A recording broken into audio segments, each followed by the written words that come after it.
So, good afternoon. Since we shifted from face-to-face to remote, okay, so we will have a discussion by YouTube today. So, before we proceed with our main topic, sasagutin muna natin itong unang quiz nila. Okay, so for our quiz 1, the first situation is this. A motorist traveling at 54 km per hour when she observed that a traffic light 200 meters ahead of her turns red. Okay, the traffic light is timed to stay for 24 seconds. If the motorist wishes to pass the light without stopping, just as it turns green, determine one, the required uniform deceleration of the car, and number two is that the speed of the car as it passes the light. So, ano ba yung kwento? So, may driver daw traveling at initial speed of 54 km per hour. Okay? Nung suddenly, napansin niya na yung ating traffic light, which is 240 meters ahead, ay naging pula. Okay? And yung pagkapula ng traffic light or the waiting time for the traffic light to turn green is 24 seconds. The first question is, kung daw hindi siya hihinto, i-adjust niya yung kanyang bilis, ano daw yung dapat deceleration nang sa ganon, okay, hindi siya mag-aantay. Okay, by the time na 24 seconds or by the time na ma-reach niya yung 24 seconds is magi-green na. Okay, so what we can do for number 1 is first, number 1, sorry, let me change the color and then the So, for number 1, alamin muna natin yung mga givens na meron tayo. First, binigay sa atin yung initial velocity or the VO which is 54 km per hour. Okay? The distance from the car up to the traffic light is 240 meters. So, yan yung distansya na dapat niyang i-travel during her deceleration nang sa ganun hindi na siya hihinto. Perfect timing, kumbaga, pagdating niya dun sa traffic light, naka-green na agad. Okay? So, ang sabi sa atin, yung time daw, para maging green ulit, yung traffic light is 24 seconds. So, yan yung time na i-consume niya. Okay? During her deceleration. Okay. Yung ating sasakyan, initially, is walang binigay na location. So, we assume that that is 0 meters. Okay? 0 meters and then the traffic light is 2 meters ahead. Sabi natin, from the formula of our constant acceleration, S is equal to SO plus VOT or the initial velocity multiplied by time plus 1 half AT squared, where A is our acceleration. So, in this case, that is the deceleration of the car. So, ang sabi ng problem, yung distance daw na ito travel ng ating vehicle during deceleration is 240 meters. With an initial location of 0 meters plus the initial velocity is 54 kilometers. The problem here is naka-kilometer per hour. So, kung i-convert natin to, we have 54 kilometer per hour. So, yung kilometer, convert natin into meter, that is 1,000 meter per 1 kilometer. And dito naman, yung 1 hour natin is 3,600 seconds. So, cancel.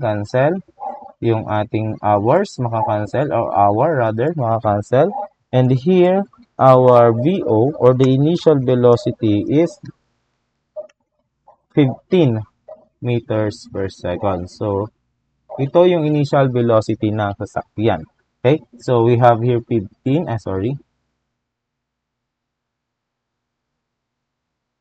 We have here 15 meters per second multiplied by the time. So, ilang oras daw siya or ilang segundo siya magde-decelerate. Okay? To reach the 240 meters without stopping. So, ang sabi ng problem, that is 24 seconds. Cancel these units plus 1 half.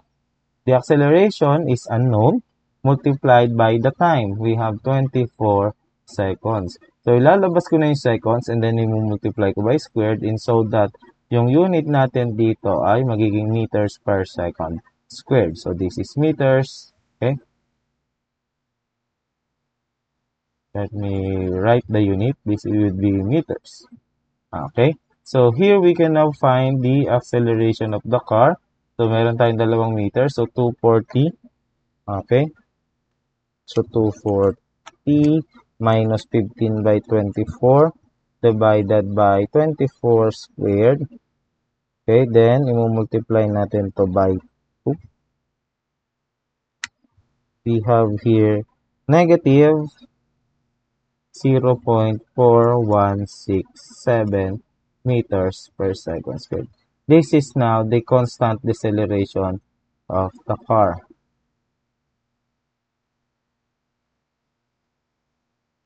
I'm very sorry, medyo...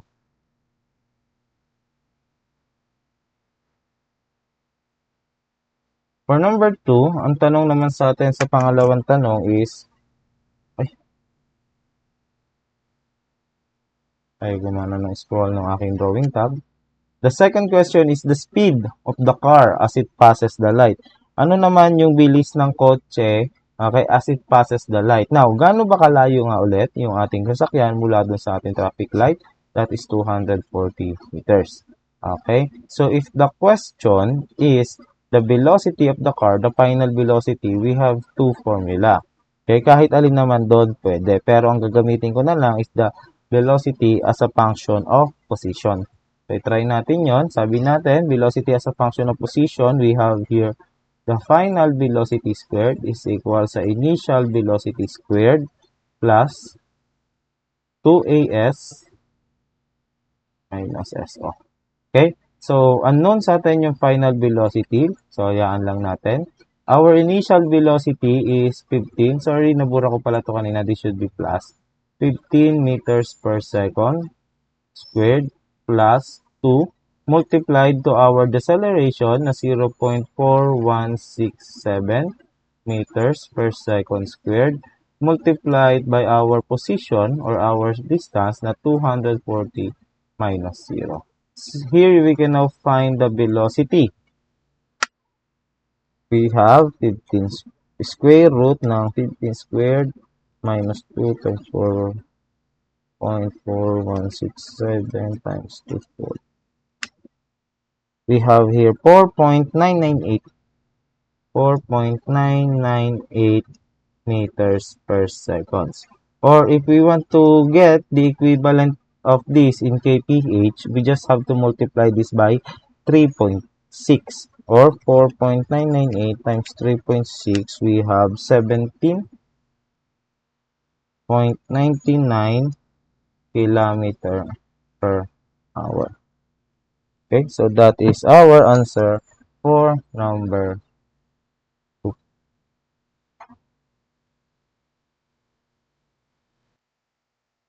So actually, there is another solution. Pwede nyo na rin namang itry yung V is equal to VO plus AT. So if we want to find the final velocity, our initial velocity is 15 meters per second plus our deceleration is 0.4167. Don't forget the negative, and our time is 24 seconds. So this will yield to the same result of 4.998 meters per second.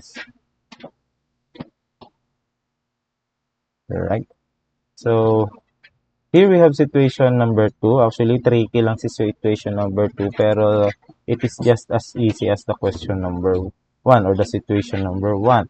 So sabi dito, a group of students launch a model rocket in a vertical direction. Based on the tracking data, they determined that the altitude of the rocket was 89.6 feet at the end of the powered portion of the flight, and that the rocket landed 16 seconds later. Knowing that the descent parachute failed to deploy so that the rocket fell freely to the ground after reaching its maximum altitude. Determine first the speed of the rocket at the end of the powered flight and the maximum altitude the maximum altitude reached by the rocket. So, paano ba yung kwento dito? So, meron daw tayong level ground muna. Ayan.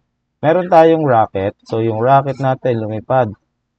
At this portion, syempre, meron pa yung booster or meron pa yung gas-powered pa siya. Ayan. So, dito, meron pang ganon, yung gano'n-ganon na rocket. Okay? Pagdating sa point na to, yung momentum na lang niya yung nagtutulak sa kanya pataas. So, aangat yung rocket, marireach niya yung maximum point niya, and then bababa siya, and yung pagbaba daw na to is nag-consume ng 16 seconds. So, the initial position of our rocket before siya really mag-move is 89.6 feet. Okay? So, yan daw yung time, o yung kanyang position before siya maging freely moving. Okay? At this portion, hindi natin kasi siya masasabi na it undergo a constant acceleration because gas-powered.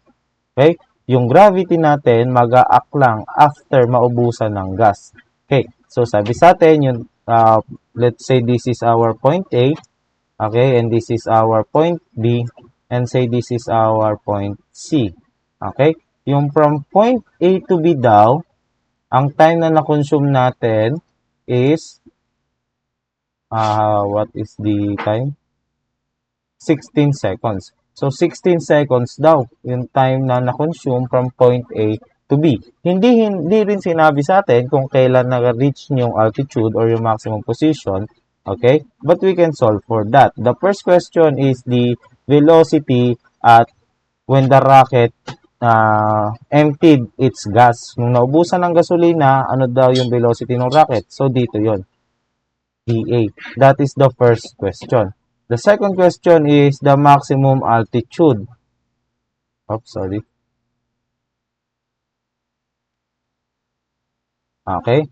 Ano naman daw yung maximum altitude? That's the second question. Okay. So now, how do we determine first yung ating initial velocity? We can call this initial velocity kasi because ito yung velocity niya when it is freely moving or when the gravity affects its motions. Okay? So, ito yung kanyang initial velocity. So, for number 3, again, hinahanap natin yung ating VA. Now, how do we solve? We can consider this motion.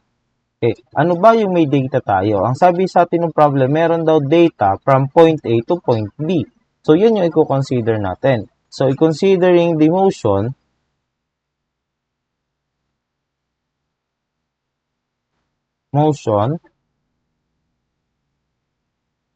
from point A to point B. Okay? So, i-consider daw natin yung motion na yan. And, ang hinahanap sa atin is initial velocity. So, lahat naman ng formula natin is merong initial velocity. Lahat din ay merong time. Pero the problem here is, merong isa dyan na may position. Okay, actually, dalawa yung may position, but isa lang yung gagamitin natin. What we can use is this formula. Y is equal to YO plus BOT, naka-subscript.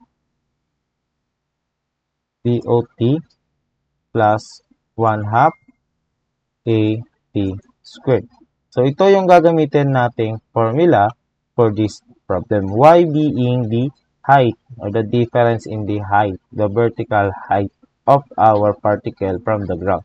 Okay? So, here, hinahanap natin yung BO. This will be our VA. The acceleration here, A is equivalent to negative 9.81 meters per second squared. Hindi natin pwedeng gamitin yung isang formula because that requires the final velocity. Yung ito, yung formula na to, B is equal to B squared plus B squared is equal to BO squared plus 2AS minus S. Oh, we cannot use this one, okay, because wala tayong final velocity, okay, at this point B, and then wala tayo ring initial, so we have two unknowns. Okay, the other formula, baka kasi sabihin ninyo, the other formula is this. B is equal to VO, what is that one? BO, yung ginamit natin dito, situation 1. BO plus 80, sorry. BO plus 80. Again, wala tayong final velocity. Therefore, we cannot use the both of these. So, ito lang yung pwede natin gamitin. So, at point B, yan yung ating final Y. Okay, yan yung ating Y dito. Okay? The initial y, ano yung initial y? The initial height of our rocket is yung 89.6.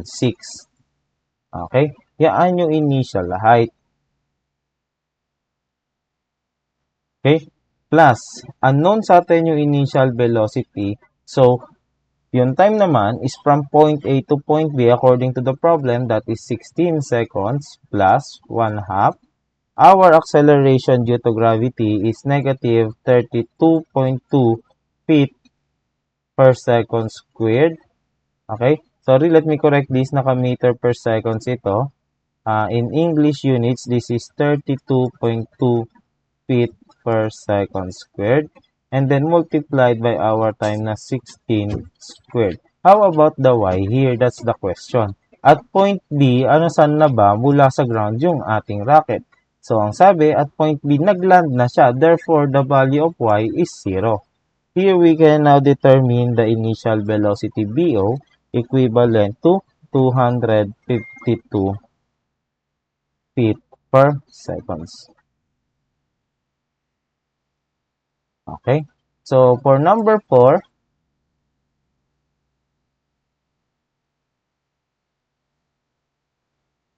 the question is the maximum altitude. So, para naman sa maximum altitude, ang i-consider naman natin is the motion of the particle from point A to C. Okay? So, considering the motion from A to C. So, from A to C, hindi natin alam yung time na tinravel. So, hindi pwede. Okay? So, lahat ngayon ng formula na involve yung time is automatically hindi na pwede.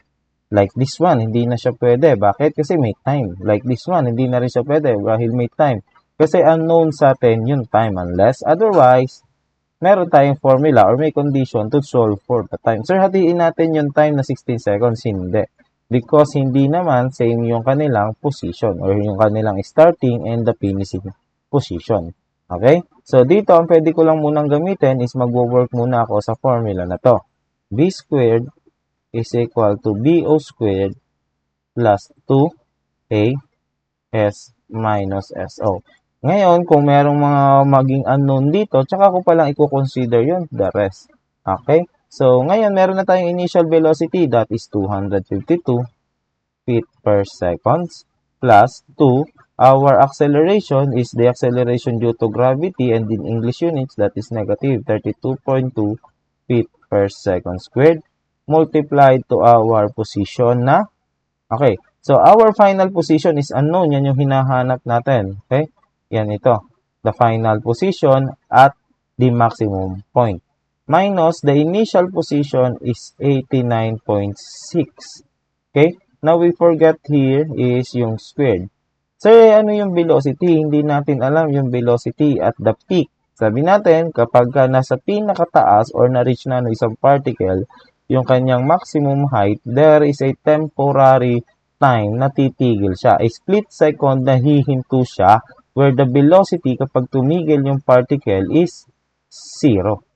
Therefore, this is 0 squared. From here, ang unknown na lang natin is the position S, and S is equivalent to 1,075.687 feet, or that is our maximum height.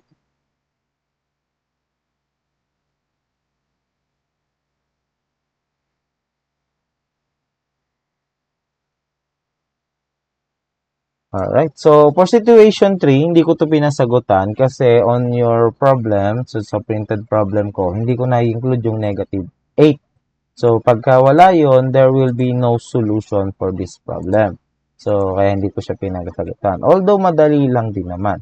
So, sabi dito, the acceleration of the particle is defined by a relation. A is equal to kt squared, where A is the acceleration, K is the constant, and T is the time in seconds. Okay, so for the first question, knowing that the velocity is negative 8 meters per second squared when t is equal to 0, and v is 8 meter per second squared, positive this time. When t is equal to 2 seconds, determine the constant k. So, velocity yung binigay sa atin na boundary condition. Therefore, from acceleration, we have to determine muna yung kanyang instantaneous velocity. So, for number 5, we have to first determine the instantaneous velocity.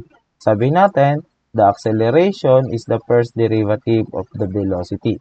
Therefore, the velocity is the first integral of our acceleration. Okay?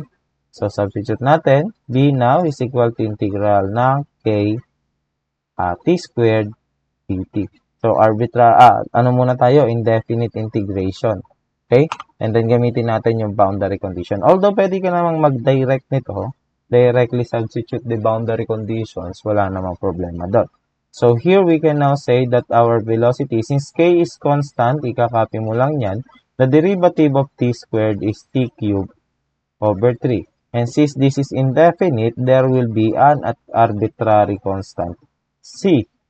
So, dito gagana yung ating boundary conditions. Sabi natin, at t is 0, the velocity is negative 8 meters per second. Saan ang galing?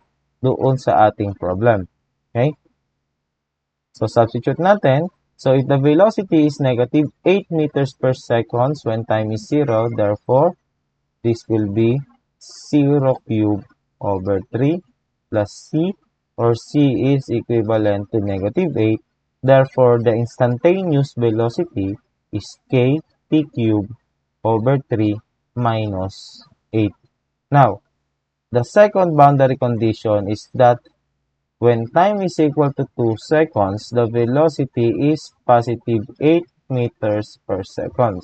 Okay? So, let us substitute yan dito. We have here 8 meters per second equivalent to k multiplied by 2 cubed over 3 minus 8. Here we can now find the arbitrary constant k, and that is equivalent to 6. Therefore, the formula for acceleration is 6t squared, while for the velocity, that is will be 6 divided by 3 is 2. This will be 2t cubed minus 8. This is now the equation. Sorry, this is not our answer, but rather the equation.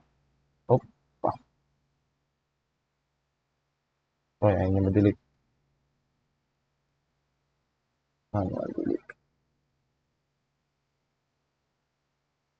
Okay, so this is our answer for our first problem, and this is these are the equations.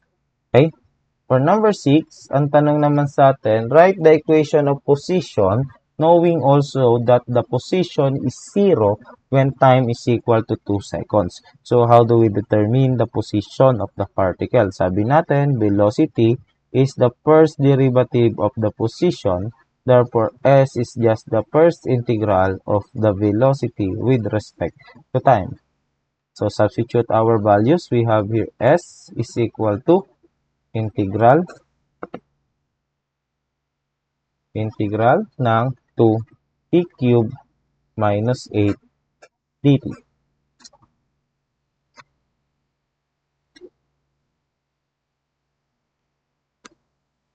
So, our s now is t to the 4th. 2 divided by 4 is 1/2 minus 8t plus c. Therefore, this is now our equation in terms of the arbitrary constant c.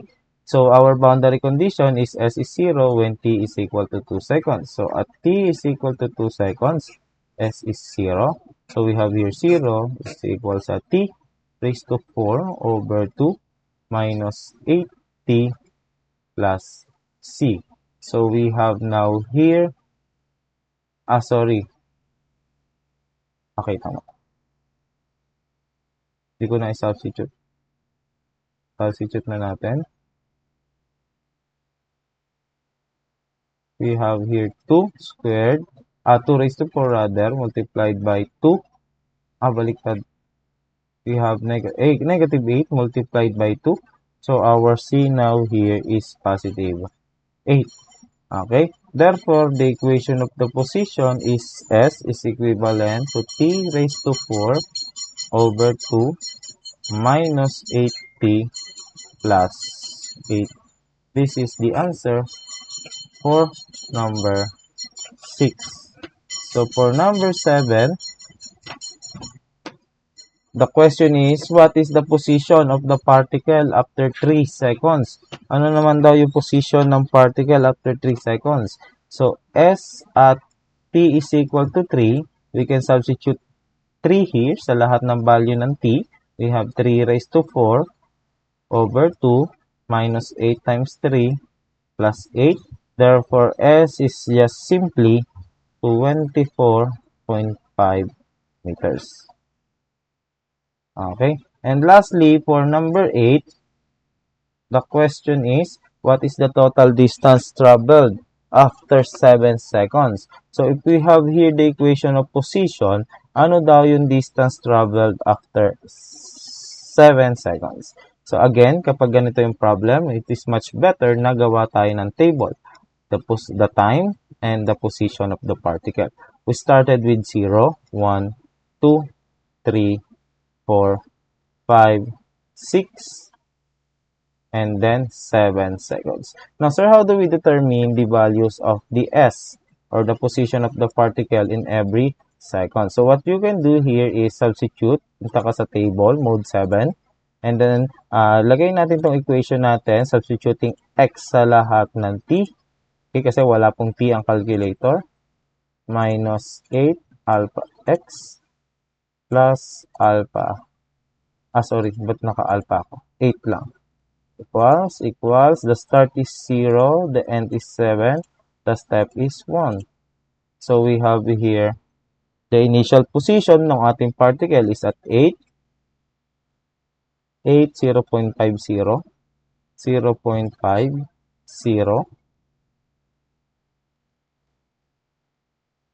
then sa 3 is 24.5, 104 to 80.5.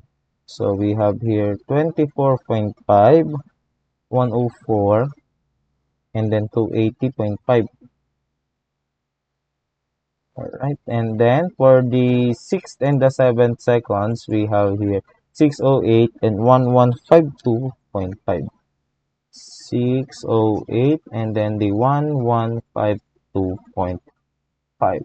And then kunin natin yung kanting mga displacement or the distance traveled for each interval. Now, kung mapapansin natin, the initial position of our particle is 8. Okay? So, nasa 8 siya. And then, after 1 second, napunta siya sa 0.5 and then sa 0. So, kung yung ating particle is nandito or yung ating origin is nandito, initially, our particle is nandito sa 8. And then, from 0, after 1 seconds, pumunta siya dito, then pumunta dito, and then after that, umabante ulit siya. As you can see here, lahat kasi positive, di ba?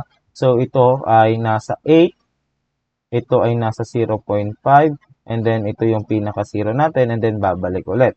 So, we can determine the distance traveled by subtracting, okay, the values. So, dito, from 0 seconds to 1 second, so from 8 to 0.5, nag-travel ang distance na 7.5 yung ating particle. From 0 to 0.5, that is 0.5.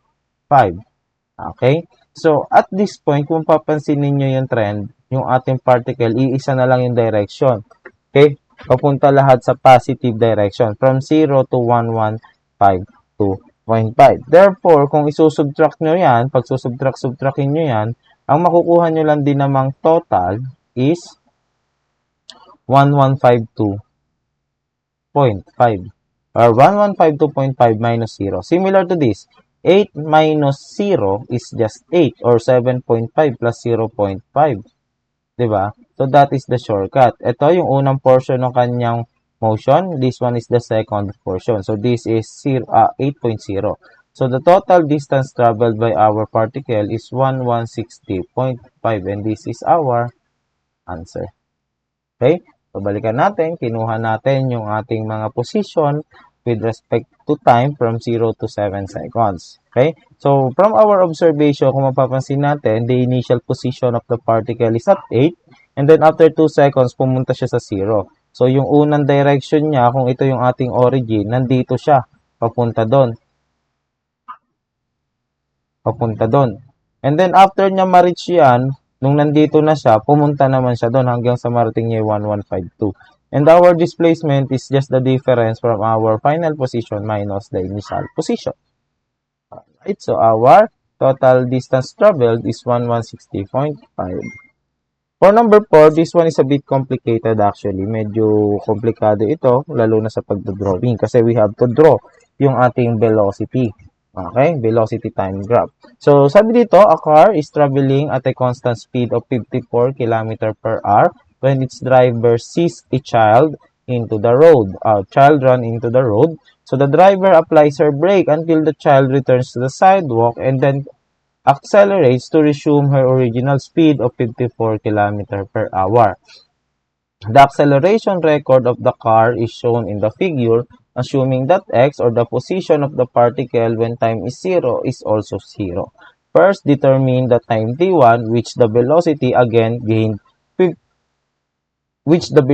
is again 54 km per hour.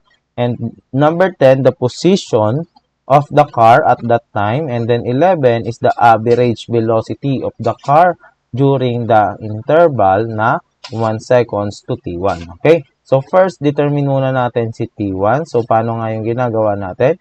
Consider muna natin itong ating table, itong ating figure. So, at this point, kung mapapansin ninyo, the acceleration is 0. Dito, the acceleration is constant.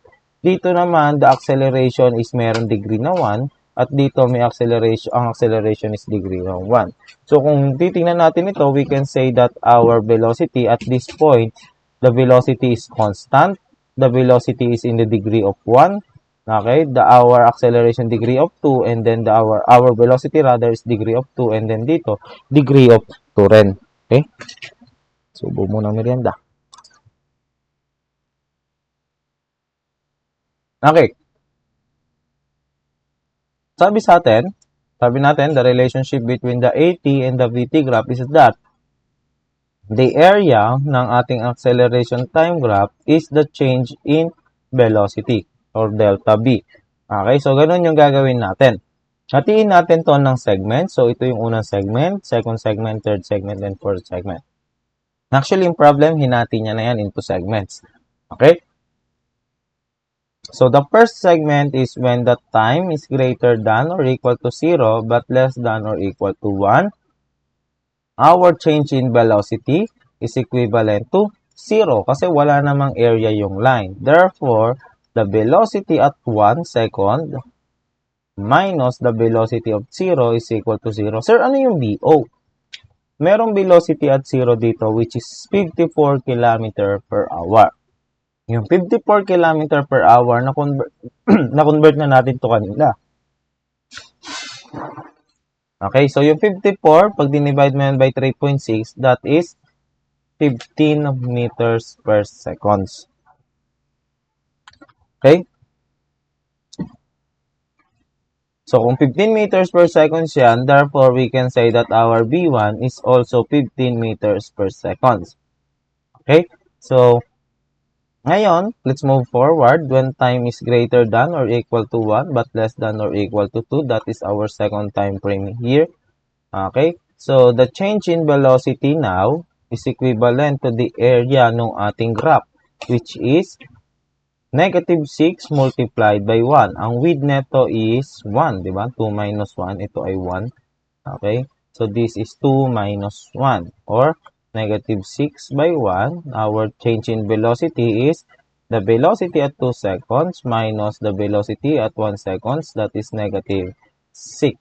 Substitution, V2 now is minus our V1 is 15 is equal to negative 6. Therefore, V2 is 9 meters per seconds. Okay? So, at this portion tayo ngayon, at time is greater than 2, greater than or equal to 2, but less than or equal to 4.5. Okay? So, the change in velocity here is now a triangle, which is 1/2. The height of the triangle is negative 6. Yung kanya namang width ay 4.5 minus 2. Okay? And change in velocity is just v 4.5 minus the velocity at 2 seconds. And the area here is negative 7.5. Substituting the value of v2, we have v at 4.5 minus 9 meters per second is equal to negative 7.5 meters per second. Therefore, the velocity at 4.5 is equivalent to 1.5 meters per second. Now, puntahan na natin yung last portion. When the time is greater than 4.5 but less than or equal to T1. Sabi sa atin ng problem, yung point na T1 is kung saan nag-gain na niya ulit yung velocity na 54 km per hour. Okay? So, we can now get here the change in velocity, which is a triangle, 1/2, ito, multiplied by 2, multiplied by T1 minus 4.5. The change in velocity is the velocity at T1 minus the velocity at 4.5. And this is 1/2 multiplied by 2 is, cancel na yan. We have here T1 minus 4.5.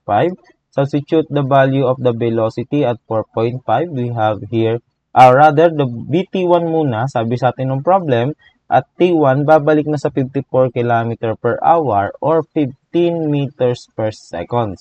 Minus the velocity of 4.5 na 1.5 meters per second, and that is equivalent sa T1 minus 4.5. Here we can now solve for T1 as equivalent to 18 seconds. Okay? So for number 10, ang tinatanong is the position of the car at that time. Nasaan na daw yung kotse? Again, ang sabi ng problem sa atin is when time is 0, the position of the car is 0. Okay? So to determine the position of the car, we just have to get the area of the velocity time graph. Or the option 2 is pwede kayong gumamit naman ng formula, which is masyadong matagal. Or pwede kayong gumamit rather ng equations. Kukunin yung equations ng mga velocities. So, gamitin na lang natin yung BT graph for number 10. Nakuha naman na natin yung mga kailangan natin sa graph. So, meron na tayong time and velocity here. So, for 0 hanggang 18 seconds. So, 0, 1, 2. After 2 seconds, shift na tayo ng 4.5. And then here we have 18. So, the velocity ngayon at 0 is 15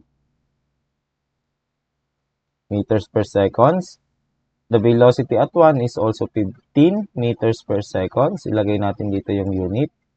And this one is seconds. Velocity at 2 seconds is 9 meters per second.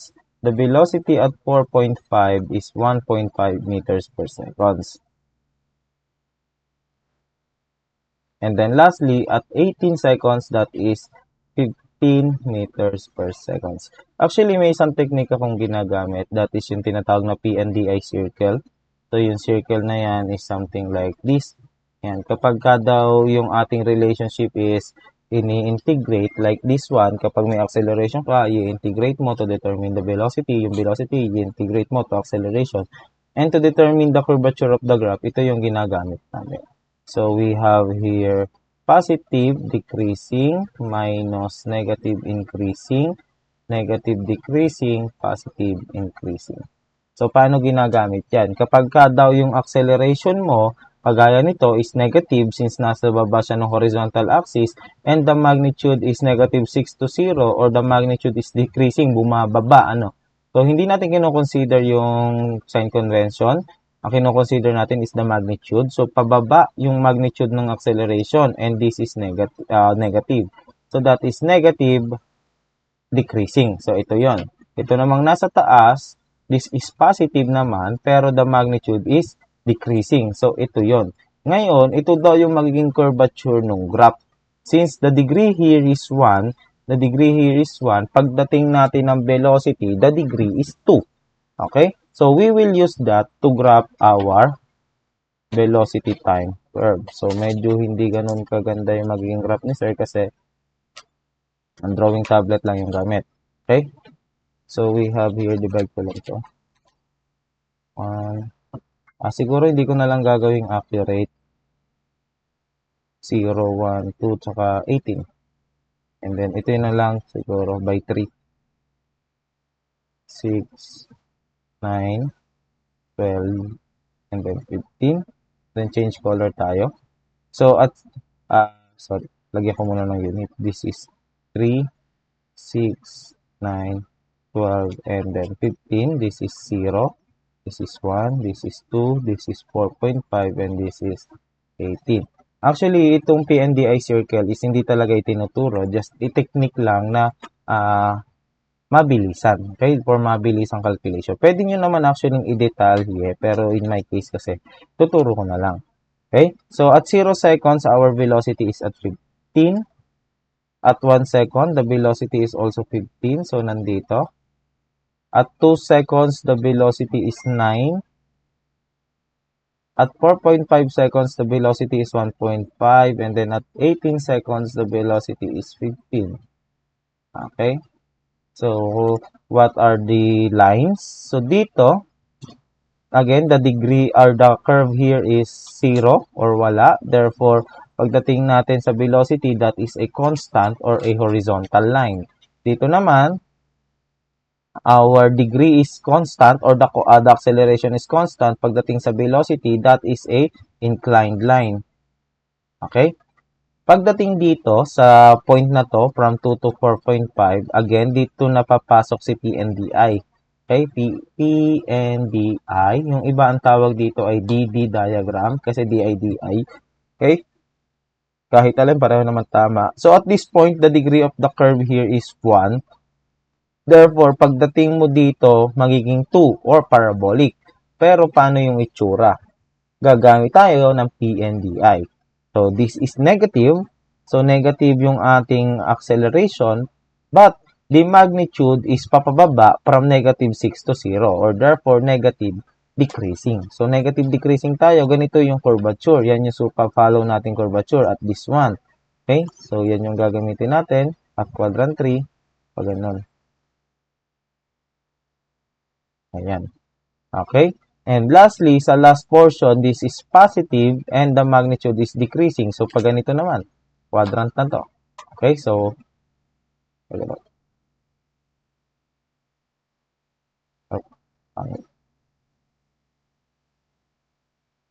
ay, nagko-convert into line.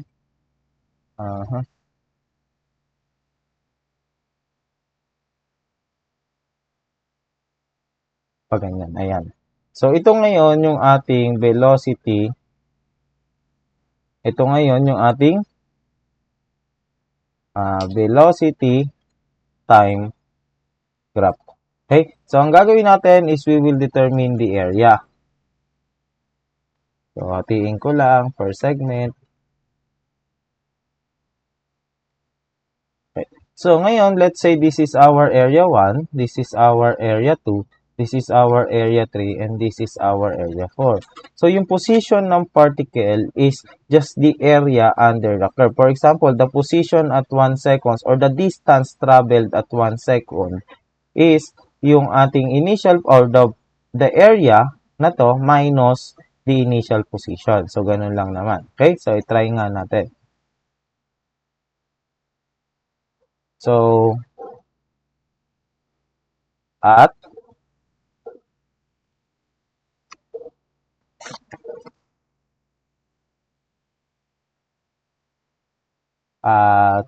t is greater than 0 but less than or equal to 1. Okay? So, ano yung total distance natin? The area of this, that is 15 multiplied by 1. Okay? So, the area 1 is 15 multiplied by 1 or area 1 is 15 meters in terms of displacement. Ibig sabihin, from 0, nakatravel ng 15 meters in 1 seconds yung ating particle.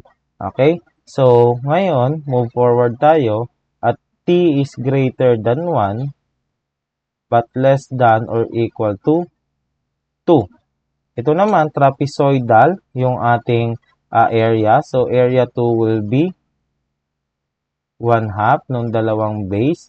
So, dito, it is 15. And pagdating dito, this is 9. So, 15 plus 9 multiplied by 1, yung space dito. So, our area 2 will be 12 meters. So, from 1 second to 2 seconds, nag-travel ng 12 meters. So, we can also say na yung ating particle traveled 12 meters at 1 second. Okay? So, ngayon, at T is greater than or equal to 2 but less than or equal to 4.5, yung area natin is parabolic. Ito yung problema. Ang gagawin natin dyan is kung ito yung vertex ng parabola, let's draw a line here. Dito sa vertex ng parabola. At yung portion na to, since ang naka-concave siya, this one is 1/3 A, B. Or the height is the A and B is the width. Okay? At ito naman portion sa baba is rectangle na ang height niya ay 1.5. Ang lapad niya ay 2.5. Therefore, area 3 is a combination of 2. Una is 1/3 nung AB. Ano yung height nung parabola na to? That is 9 minus 1.5. 9 minus 1.5 multiplied by the width na 2.5 plus yung area ng nasa baba is 1.5 plus 2.5. Therefore, area 3 is 1/3 ng 9 minus.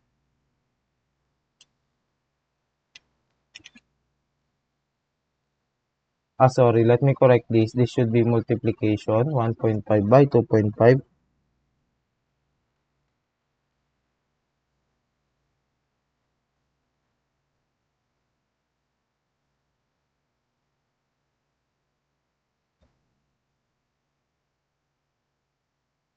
This is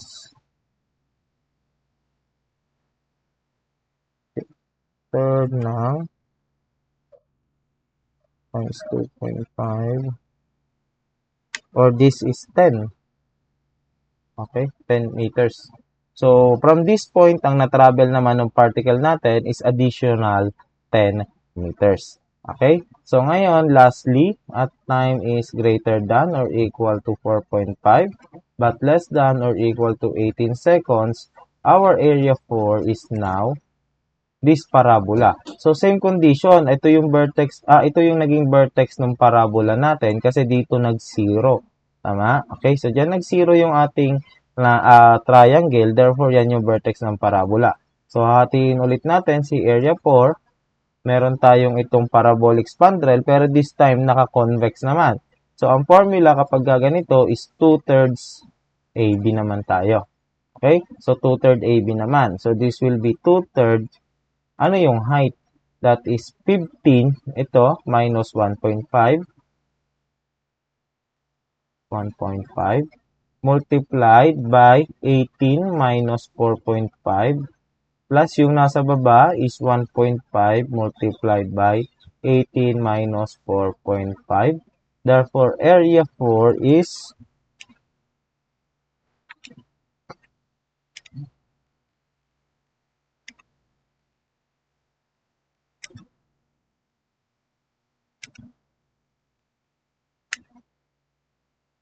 area 4 is 141.75 meters. So, between 4.5 up to 18 seconds, ito yung na-travel niya, 141.75 meters. So, the question here is, ano yung total distance travel or the position at the car at this point T1? So, yung position ng car natin, from 0 to 1 seconds, ang tinravel niya ay 15 meters.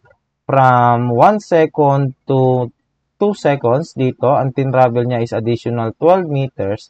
2 seconds to 4.5 seconds, ang tinravel niya ay additional 10 meters. And 4.5 to 18 seconds, ang tinravel niya ay 141.75 meters.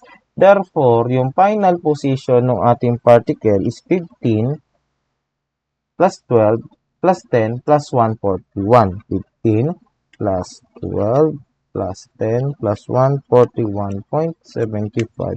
We have here 178.75 meters. Okay? And the last question is, what is the average velocity from 1 seconds to 18 seconds? So, for number 11, ang tinatanong sa atin is yung ating average velocity.